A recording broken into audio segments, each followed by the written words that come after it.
The human mind often imagines that tackling difficult tasks requires brute force, endless effort, or sheer willpower. Yet, in the disciplined world of the samurai, true mastery arises from stillness, observation, and a systematic approach. Miyamoto Musashi, the legendary swordsman, wrote extensively on the importance of preparation, patience, and understanding the terrain, both external and internal, before attempting any challenge. He recognized that rushing into complexity without clarity leads only to wasted energy and missed opportunities. Today, we explore how the Lotus Method, inspired by Musashi's wisdom, can help us approach even the most daunting tasks with calm, deliberate focus. Chapter 1. The Awakening. Kenji had always admired productivity, yet he found himself paralyzed by the sheer magnitude of his responsibilities. Projects piled upon one another, deadlines loomed endlessly, and the mental clutter became overwhelming. One evening, while reading Musashi's Book of Five Rings, he encountered a passage that struck him. The difficult is what is avoided. Face it as a flower opens, petal by petal. The metaphor resonated deeply. Kenji realized that attempting everything at once only bred anxiety and indecision, and that mastery required breaking the overwhelming into manageable sequential actions. That night, he resolved to confront his challenges differently, seeking structure rather than frantic effort. Chapter 2. Observing the task. Before action, Musashi emphasized understanding. Kenji began by observing his tasks, noting their components, potential obstacles, and hidden complexities. He broke down each project into smaller, discernible elements, examining dependencies and priorities. This careful observation revealed patterns that had previously gone unnoticed, highlighting where effort was wasted and where focus could yield results.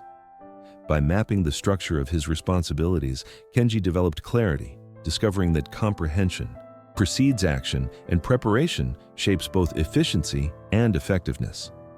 Chapter 3. The Lotus Principle. The Lotus Method teaches that complex tasks unfold best like a blooming flower, one petal at a time. Kenji applied this principle by tackling his work sequentially, dedicating attention to each small step before moving to the next.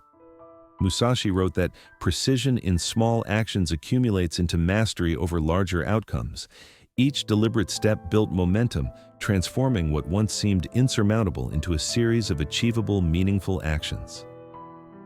In practicing this method, Kenji discovered patience was not stagnation, but a disciplined cadence that maximized impact. Chapter 4. Daily Rituals of Discipline. Mastery requires not just understanding, but habitual practice. Kenji established daily routines, a morning period of reflection on the tasks ahead, focused execution during the day, and evening assessment of progress and obstacles. Each ritual reinforced discipline, cultivating both resilience and insight. By consistently engaging in these habits, Kenji trained his mind to approach complexity calmly, cultivating an internal environment where clarity and deliberate action naturally emerged.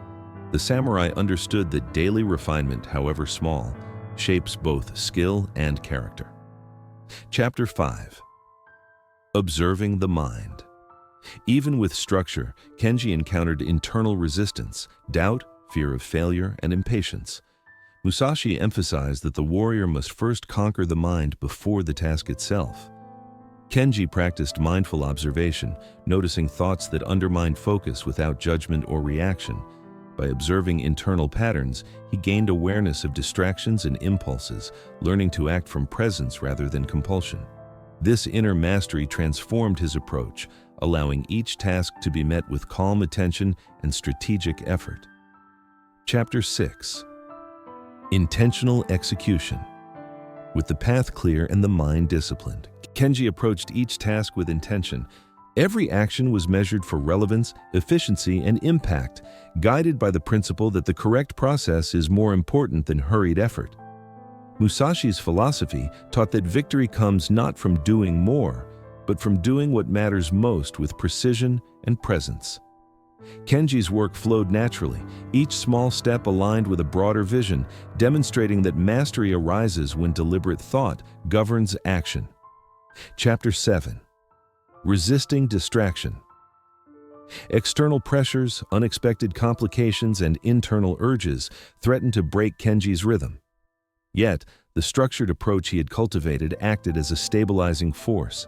Each time distraction arose, he returned to the task structure, addressing challenges as opportunities to reaffirm focus. Musashi's insight echoed in his practice. Victory is secured in preparation, in alignment with principle, rather than in reaction or haste. Kenji learned that resilience is forged through repetition, discipline, and calm attention. Chapter 8. Mastery through the Lotus Method. By consistently applying the Lotus Method, observing tasks carefully, and executing intentionally, Kenji experienced a profound transformation. Difficult projects no longer overwhelmed him. Energy was preserved and results improved. The samurai approach demonstrates that mastery is cultivated through systems, mental clarity, and disciplined habit rather than force or urgency. By structuring effort like petals of a lotus unfolding, complex challenges became navigable, and Kenji's capacity for deliberate, effective action expanded. Conclusion: the calm power of structure. The wisdom of the samurai endures because it addresses the eternal challenge of complexity. By observing, breaking down, and acting intentionally, we can master difficult tasks with clarity and composure. The Lotus Method reminds us that progress is not chaos, but careful unfolding, guided by disciplined attention and presence. Kenji's journey illustrates that success does not rely on frantic effort but on structured action, inner mastery, and the patient, precise execution of each necessary step. In embracing this method, we harness a power that is calm, steadfast, and enduring, capable of guiding both work and life with quiet authority.